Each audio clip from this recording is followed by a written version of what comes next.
good, guys? It is Reed and welcome back to another video. Today we got Mentalism 101, episode 9, all on peaks. Now, if you guys aren't familiar with my Mentalism 101 series, it is a series that I've been doing on this channel for a while now. We're at 9 episodes. That is all about getting you to start from a complete beginner in mentalism, taking you all the way to being able to perform some incredible mentalism. If you've never done mentalism before, this is the series for you. If you haven't seen any of the other episodes of Mentalism 101, I'll link the playlist here. This is a series that kind of should be watched in order from episode 1 all the way to where we are now. Particularly for this video, I think it is episode 3 on billets is extremely important and a really big precursor for this video. So if you haven't seen those, go check them out now. But today we're talking all about peaks, one of the most powerful tools in mentalism. It's going to be absolutely incredible. I'm going to have some tutorials in this, so I hope you guys enjoy and stick around to the end because we got some great stuff. Now, if you guys would like to check out some private lessons to get more help on your mentalism one-on-one, you can at the link in the description. So guys, with all that said, don't forget to like the video. If you want to see more, drop me a comment. And let's get right into the video. So before we jump into any tutorials, I want to talk a little bit about the theory of peaks. And we're going to start with, well, what is a peak, right? Now, a peak is a way to obtain information. It is a technique in mentalism that allows you to obtain a piece of information that is being thought of by a spectator. And you do this through getting a peek of what they are thinking of. Now, obviously, we can't peek into their mind, so the most common form of peek is going to be a visual peek, where you have them write it down in some capacity, whether on a billet or a phone or something like that, and you get a peek of that information. You're essentially glimpsing the information. Now, this can be handwritten, it can be typed. The glimpse can come through you physically seeing it. It can be an audio peek where information is being fed to you. It can be a transmitted peek, where the peak is from one device that is transmitted to another, so you're not actually peeking what they physically wrote down. There's lots of different ways to peek, and we're going to be talking about a lot of those in this video. Like I said, peeks are one of the most common and amazing techniques for reading minds. And there's a ton of different peeks out there, and I'm going to be sharing, I think, probably 3 or 4 different peeks with you in this video, some that I use all the time that I absolutely love. Now let me talk a little bit about the subtleties and how to do it, how to peek.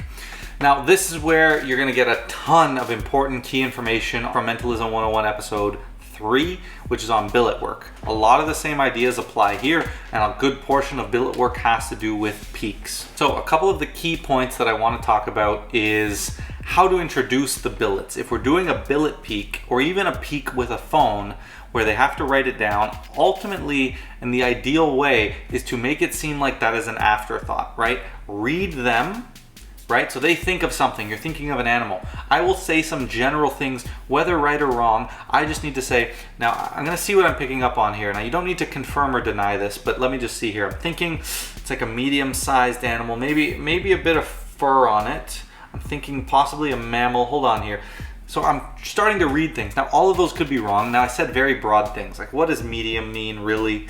I said fur, you know, maybe not. Mammal, is a good chance it's a mammal, but you don't even have to get that specific, right? And I'm just saying things that are making them feel, right? I'd take my time, obviously, but I'd say things that really make it feel that I'm reading them, you know? Maybe grab their hands and really start to feel like I'm reading them when I have no clue what they're thinking of, right? Now, we need a justification. Okay, and I talk a ton about this in that billet work video, many different justifications to introduce the billets, right? Why are they writing it down? If we could really read minds, they wouldn't need to. So we need a justification. So my 3 favorite that I always talk about are, if you're in a group, you want the group to participate as well, so you're gonna have them write it down so they can show everyone else. That's a great justification that works in a group setting. In one-on-one, or also in a group setting, if you like it more, you can use the souvenir justification, which says, you know, they're thinking of it, you've made a few guesses, and you say, you know what, I want you to be able to remember this moment. I want you to have something special. So here, let me take out this. Just write it down here, and I'll sign it after so you can have something to remember when we finish this performance, because I'm hoping this will be something amazing that you can remember for life. So the souvenir option is great. And then you have the part of your process justification, or you kind of blame them, where you say, like, I think you're a really visual learner, or I'm not really getting what I need to with you, so I think I need you to write it down so you can focus on it and really see it in your brain and burn in every letter, something along those lines, right? I need you to, or you can do something, this is an idea that I saw from Fedon Bilek, and I believe he calls it like the blank paper disconnect. I won't give away all his subtleties because, you know, I don't want to step on his toes there, but the idea, the premise is great, where you need to hold on to something significant to them to be able to read their mind. So if you had them write down the name of an important family member, you know, them having written it down is going to be the item of the family member, or an item or a article of clothing or a piece of jewelry from that person. But since we don't have that, just write down their name and I'll hold on to that piece of paper, and that'll be what I can use to pick up on their aura, or to help guess their name, right? And the blank paper disconnect part was more like with a center tear, but that's now your justification for why they write it down, right? So you have it as part of your process. These are a bunch of different justifications you can use to now introduce the billet. So one, we make it seem like the billet is an afterthought, unimportant. We have it away, we have it in our pocket, we set up the whole trick, we have them think of something, we try to read them.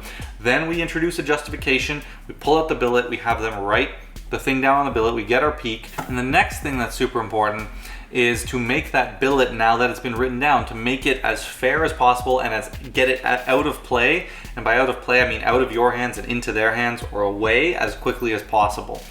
So what I typically would do is, as quickly as the second they write it down, get right into that peek, get the glimpse, right? If you're using something like the Acidus peek, which I won't be teaching in this video, but it is my preferred peek, right? My number one favorite peek. If you hadn't heard of it, it's called Acidus Novus. Can't remember who it's by at the moment. If anyone can remember, just drop it in the comments and I'll pin it. And I'll also try to leave it in the description, but it's an absolutely incredible peek, my favorite billet peek. Say I use that, right? So I use it, they fold up the billet, I take it back, you know, I say, look, you can see there's no way I can see through this, and then I hand it back to them, and in that moment I got the peek, and now they're holding onto it in their hand. And now what that's done, it's a very short period of time where I took it back once it's been written on it, where they could possibly think that somehow I saw it. So now two things I can do. One, when they think back to it, they'll be like, well, it was, you know, he barely even had it. And he obviously wasn't looked at it, his head was turned or whatever. So there's no way he could have seen it. But also, and more ideal, you get them to completely forget that you even touched it, right? It was, they wrote it down and held it in their hand, which you would do through some framing, which I've also talked about in the video, talking all about framing here, where you can reframe the routine and recap to what you want them to believe that happened. So those are the most important things when it comes to peeking and kind of billet work. I will talk about how these translate to using a phone, because I will be teaching a phone peek here. But let's now jump into actually some of the peeking techniques. So I want to start by teaching you a very simple peek that you can do coming from someone who's a card worker, right? This is going to be something extremely easy, extremely practical, and you're going to think, hey, there's no way this is going to fool anyone, but I assure you it will, and it's something very simple, very easy to do. So what you're going to do with this is, you know, use the justifications we've talked about. Again, I highly suggest you go check out the billet work video, because I go into a bunch more detail, but I'll just comment on them quickly as we go through the process. So at the end of this video, I'll actually dive into how you can use these for some cool effects, but for now we'll just talk about the mechanics. So how this peek works is essentially you'll have the spectator write what they're thinking of on the card. So let's say it's dog on your billet. So they're going to take their card, they're going to set it face down on top of the deck. So at this point you get the deck in your hands now, but you have no idea what the information is. You're going to shuffle that card somewhere into the middle of the deck, and now you can hand them the deck. And in that, you've actually got your peek of the information. So essentially all that you're doing is shuffling this to the bottom of the deck and peeking it. It is an amazing peek as someone who has a bit of skill with cards, and it is also way more deceptive than it might feel. Once you use the proper justifications, you'll see how deceptive this peek can be. And I'll explain each of these peeks in the context of an effect at the end of the video, with sort of a full routine and how you use all the justifications. But for now, the mechanics of this is you're going to have them write down their piece of information after you've, you know, done all the justifications and subtleties we've talked about. You're going to have the deck in your hand. You're going to say, place it face down on top. Instantly, you're going to do a shuffle where you just pull the top card off with your thumb, just slip it to the bottom, right? That's their card to the bottom, and you shuffle off on top. If you choose, you can do a milk shuffle, or a milk shuffle, yeah, where you hold on the card with your middle finger underneath and you keep it on the bottom as you shuffle on top. So you could do that again. So the whole sequence would be they return their card on top, you shuffle it once to the bottom, and then you do the milk shuffle, keeping it on the bottom. I personally just do one shuffle. So the card goes on top and I say, oh, here, I'll just mix that into the middle of the deck. Now it's very important that you emphasize you're mixing it into the middle of the deck. You say that as you do it, which will now make them complete that loop in their brain of the card being lost in the middle of the deck, which is key for this to be convincing. So they put it on top and you say, all right, I'm just gonna mix this and get it lost in the middle of the deck. Now you square and you pick it up in a biddle grip. Now this is where it's important. If you're watching this on camera from here, in order for me to actually see this, I need to tilt the deck all the way to here. Almost all the way up, but that's because the cards are so low. My head is all the way up here. So in a real context, you would hand this out like this, at eye level or just below, and just a slight tilt. So you say, here, hold on to that. And as you're handing it to them, that's when you get your peek. You're gonna just tilt the deck up slightly, and if you do it at eye line, you actually can still look them in the eye and see this, right? That's what it appears. So another option is to hold the card up and say, now your card is lost in here. And you get the peek, you literally stare at it and you just read it. You say, so now your card is lost somewhere in here in the middle of the deck. Now I want you to hold on to that. So that's another option. I prefer to do it as quickly as possible. Card gets set, I mix it once and I say, here, just hold on to that. And I get my peek and they're gonna hold on to it like this. At this point, I would say, you know what, let's just make sure it's really lost, give the cards one cut. So now they'll just do a cut and I'll say complete the cut, and that will help clean up the evidence, and then they'll hold it on like this and I can continue to mind read whatever it is that I have written down on this card. So that's the first peek. It's a very simple, just bottom, kind of bold little peek. The next peek is something I call the lever peek. This is a little peek I came up with. I use it all the time. It's very easy, very simple, and I'll share that with you now. So how the lever peek works, and I love doing it actually with a rubber band or a billet clip handy. And it's similar to the last peek, but it just kind of makes it a little bit more convincing and takes away some of those things you guys might be worried about. So how the lever peek works is it's gonna be the same. They're gonna replace the card on top of the deck. Now what we're gonna do is actually just keep the card on top of the deck. Now there's a couple different ways you can do it, and really you can do any false shuffle that you want. My favorite way is to simply turn the deck so this card ends up being on the bottom, right? So they take it, they place it on top, and then I turn the deck, and now I just milk shuffle, right? So I'm just milking that card, keeping it on the bottom. And that's perfect, and that's the fastest way to do it. You could, if you really want to see that card get pulled off and lost, you can pull it to the bottom, shuffle it off, and then shuffle it back to the top, retaining that last card, stripping off until you're on the last one and throwing it on top. Ultimately, you just need to get back to the same position we started in. So what I like is I say, here, just put that on top, and I say I'll lose it into the middle of the deck like that. And now it is still right on top here. Now, once it's on top, you ultimately are gonna need to flip the deck over because you want it to be face down on the bottom. That is your final position for the peek. So that is why I like this so much when they flip it over, and now you milk it and you keep it on the bottom, and now that card is automatically going to be on the bottom of the deck. If you do the other way, where you shuffle it into the middle and then shuffle it back to the top, you kind of need to flip the deck at that point to now have the card face up on the bottom. So for me, I would recommend that first way, but again, you could do whatever you want. So they're going to place the card on top, you're going to say, here, we'll lose it into the middle of the deck, and now the card is going to be here. So the lever peek works by holding it in a biddle grip again with your 3 fingers, middle to pinky, on the front edge and your thumb at the back, and you're going to pinch with the ring finger and pivot and flick up this card like this. And you're going to get a clear peek at it. But from the front, it looks like you're just holding the packet and kind of lifting it a little bit. And that's how the peek works. So again, the peek is pull down and flick it open. So you move the thumb to open it up. First you pull down with the ring finger to slide the card to the side, and then once it's cleared the thumb, you're going to lift up and you're going to get a good, great, perfect glimpse at that word. From the front, it just looks like that. Nothing to see, but I have a clear picture of this. And this just helps, it really feels a bit more fair because you don't really need to like tilt the deck up as extreme. And also you just get a nice little peek at that and it looks totally hidden. And now on both sides, we have this covered. So when I do the peek is this, right? So the card is placed on top, it's gonna be shuffled into the middle. Then you do this, you flip your hand palm up and you say, look, your card's not on the bottom, and you can see it's not on top. And that's when I do the peek.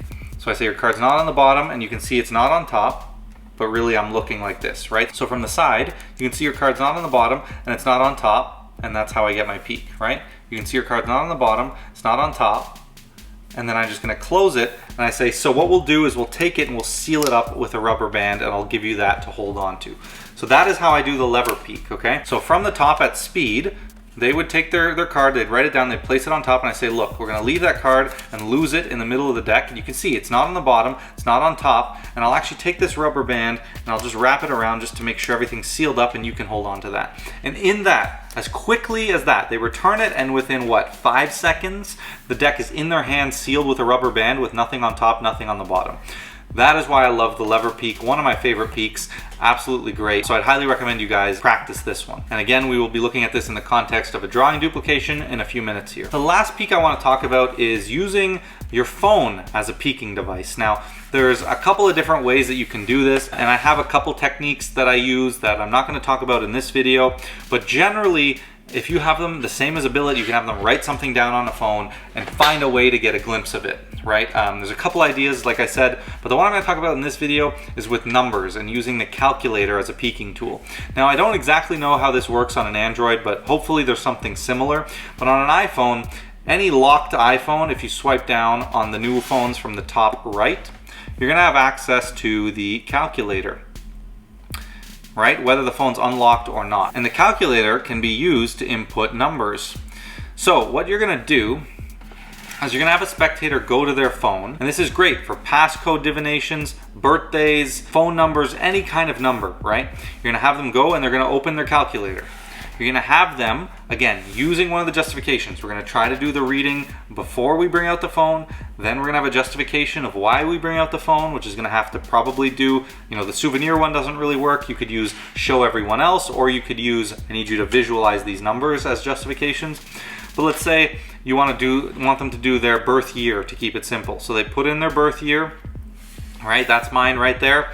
You're gonna put that in, and you're gonna say, look at that, focus on it, and now you just say, lock your phone. And one of the reasons this works so well with PIN codes is because now you have a justification to take the phone back to now do the phone unlock. Since it's not your phone, it won't unlock. So to get it back for any other piece of information that isn't a PIN code, you would simply take it back and say, look, if I tap on the screen, you can see, there's nothing there, nothing for me to see. And no matter what I try to do on your phone, I can't get into it.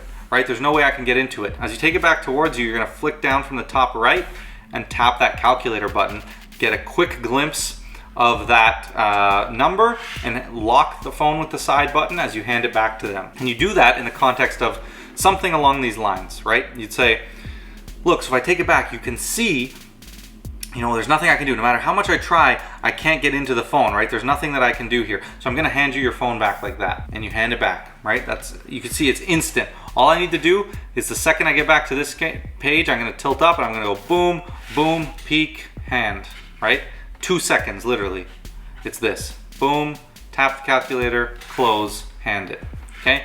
So at speed, with this justification, you get it back and you say, I can't get into your phone no matter what I try, right? I'm not gonna be able to get in here. So actually, let me hand you your phone like that. And I've got the peek, okay? You can come up with another justification of saying something about holding on to their phone to get the reading, right? You say, I need something personal to you, something you hold all the time. So your phone is a great option of something you always hold on to. So now you're just gonna say, I'm just gonna hold this. And if you do this one, you're just gonna keep their phone face down for most of the routine. Act like you're reading them before you get your peek, right? Hold on to their phone. You say, okay, yeah, I'm feeling this here. And you're just kind of holding it like this. And now when you're in this position with your hand over it, you can have it slightly towards you so they can't see. And I'm just gonna use this little finger to pull down here. And then I pause, right? I don't do it all at once. Now I'm at this stage. I'll say, okay, I'm feeling something. Then maybe I bring this thumb down. And I'm saying, okay, I'm feeling something here. Yeah, okay, I'm really getting it. And now I've tapped the calculator, now it's here, and I just get my peek slightly towards me, but I'm mostly looking at them. I barely look at the phone. Eyes are up, and then I glance it, and then I lock it again, and I just, then I can be open with the phone. I can even say, you know what, I think I got enough, and hand it back to them right away. Right, it's just about playing that up. So that's another great way of secretly peeking information using a phone. So those are 3 awesome peeks. Now let's quickly talk about how to use these in a couple different routines. So let's start with a thought divination, maybe a name or an animal divination like we'll do in this case. So how I would start, all that equipment would be away in my pocket, and I would say, hey, I want you to just think of any animal that you want, okay? Maybe something meaningful or something that you feel you have a bit of a connection to. They think of something. Now I say, okay, I'm thinking, first thing that comes to me, you kind of strike me as a bit of a visual learner, but I want you to focus on this animal. Maybe imagine what it looks like, how it behaves, maybe what it eats. Think about what it eats for me, okay? First thing I see a bit of green I don't know, maybe that has to do with its food or what it looks like. I'm not too sure. I'm thinking it's kind of a medium-sized animal. I don't know if it might be fast, might not. Now, you don't have to confirm. Don't confirm or deny any of this. I'm just going to say what I'm getting here. Yeah, I definitely see it eating. And, okay, there's water. It might be drinking the water, or I'm not positive. Right, so you see how vague that is. Like every animal pretty much can like find its way into that category. The water subtlety is really nice with animals where you say, I see water, because it implies living in water, but then you say, might just be drinking the water, and now it's every animal, right? So you do these very vague hits. Now I would say, you know what? You really strike me as a visual learner. I'm trying to pick up, I want you to visualize on the word for me. Yeah, it's not coming through as I hoped. Some people, they need to really see it to get that visual image in their head. Here, let me do this here. Oh, okay, perfect. I have these in my pocket here. Just write down for me. I'm gonna give you this pen and this. Just write down what you're thinking of, and I want you to stare at it. So they'll do that. They'll be holding it, and you say, okay, just stare at it for a minute. Take a good second, look at it, visualize all the lines, see everything, right? They do that. And you say, here, okay, I think you've got it, just return it to the deck for me, and then you say, okay, I'll just lose it into the middle just like that. And here, you can actually hold on to these like that. And they'll take them back, and in that, I got my peak, right? I did that first peak we talked about. I say, here, just hold on to those like that, and then I'll say, you know what, just for good measure, just cut it one last time. They'll cut it, and now the evidence is cleaned up. You finish your reading, whatever you want to say, you know, elongate this moment. Don't jump to the answer right away, because that implies you saw it. Keep pretending like you're reading them. Have them visualize something else. Have them visualize this. Get a few small hits, what it kind of looks like, what kind of fur it has, what species it is, and then eventually get to that final reveal. Okay, that's routine number one, a simple word divination of anything. I would recommend you pick a category though, like animal or name, so that you have something to work with when you're doing those fake guesses. The next example I'll give you is using the lever peek for a drawing duplication. So what you do in that case is something similar. You'd have them think of something to draw. Again, I'd try to categorize it a little bit. You're gonna give them the billet, okay? And because I don't want to waste another billet, let's say they draw a nice smiley face beside our crossed out word dog. Again, all the same subtleties. You have them think of something, you try to guess it a little bit, and you say, you know what? I think I want to actually have you draw this out so you can get a better connection with it. Or maybe you say, I want to have you draw this out so you have a souvenir. I'm going to give it to you after, so you have something that you can remember later on about this performance. I'll even sign it or something like that. So you give them the paper, the pencil from your pocket, they sign it, you have them place it here. I'm going to rotate, milk shuffle, keep it on the bottom, and I say, look, your card's not on the bottom and it's not on top, and now here I'm staring at it, getting my peek, I see their drawing, and I say, look, so I'll actually take this rubber band, tie it around like this, and I want you to just hold on to that, keep it safe for a moment. And now you can have them squeeze this and say, you're drawing somewhere in there, I want you to really connect with it, whatever. And now you can even take a blank billet and do an actual drawing duplication with them. And at the end, you can have them go through, pull out their drawing, and then you hold your drawing and you reveal at the same time. That's an option, right? You can just verbally reveal what their drawing is. You can just draw it and then they say it out loud and you show them. But I love the idea of, you know, they're holding on to this, you do your drawing, and then you say, you know what, go through that, I want you to pull out your drawing. And the fact that it's on the bottom of the deck, again, it's face down. They're not gonna think anything of it. So it's totally a fine option to do. And finally, I wanna talk about a final routine that you could do, which is like a birthday guess, where you can guess someone's birthday. So maybe you'd say, you know what, I want you to think of the day and the month you were born. So think about it in the day-month format. So 2 digits for the date, 2 digits for the month. Okay, do that for me. You just say, you know, think about it, you know, focus, go back to when you were a little kid and think about your favorite memories on your birthday and that sort of thing, okay? And then you can make some educated guesses like, oh, I think you were born maybe like I'm thinking like the 80s or 90s, like whatever they look like, you know, on the year. And then you're gonna hone in on the month and the day. And then you say, you know what, I want you to visualize that in that day-month format. Say, you know what, it's not really coming through here. Or in this case, maybe you're in a group and you say, you know what, did they all know when your birthday is? And if they say no, they say, okay, here's what I'll do. Take out your phone for me. I take out the phone, you say, you know what, unlock it, open the calculator. So they do, right? And you say, here, just type in the day and the month. Right, so the 2 digits for the day, 2 digits for the month. So that would be mine, 2508. And then you say, okay, just you know, show everyone. so they all know what those digits are, just so they can play along. And you say lock your phone. And you say, look, I just want to take this back from you just to prove your skepticism for a second. Look, if I tap this, there's nothing there. No matter how much I try to get in your phone, there's nothing that I'm going to be able to do, right? It's literally impossible for me. And in that, I get my peek, right? Lock, hand it back, and continue the reading for a while, draw it out and then reveal. The other option is, again, you say, I want to hold I need something close, personal to you after they've typed it here. You say, let me hold on to your phone. So you say, yeah, this has a good aura of you. Let me see here. I'm just gonna hold it, see if I can pick up on you. And I can do this pretty much all without looking until the peak moment. And in that, like, I've already got it open from scratch there. Okay, this is giving me something good. I going back to a time, I see you as a kid, maybe about 10 years old. I see this cake. Do you remember like this cake that you had that stood out to you? Because it's reminding me, and then at this point I can glimpse the info, and then I'll just like casually flash that the screen's black, and then maybe I'll hold it towards them because it doesn't matter, and it's an extra subtlety, and I'll say, it's warm, reminding me of the warmer months. Like I'm getting, like, I see summer, I see grass, I see the sun out, and you reveal it, right? That's another fantastic routine. All right, guys, I hope you enjoyed another brilliant episode of Mentalism 101. This is jam-packed with effects, full tutorials, and 3 different peaks. So I hope you guys love this. Let me know what you think about it in the comments below. One of my favorite videos of this series so far. And like I said, if you haven't watched the rest of the videos in Mentalism 101, I highly encourage you to, because they're best watched in order. Now, if you guys would like some more help with your magic or mentalism, you can hit me up for a private lesson at the link below.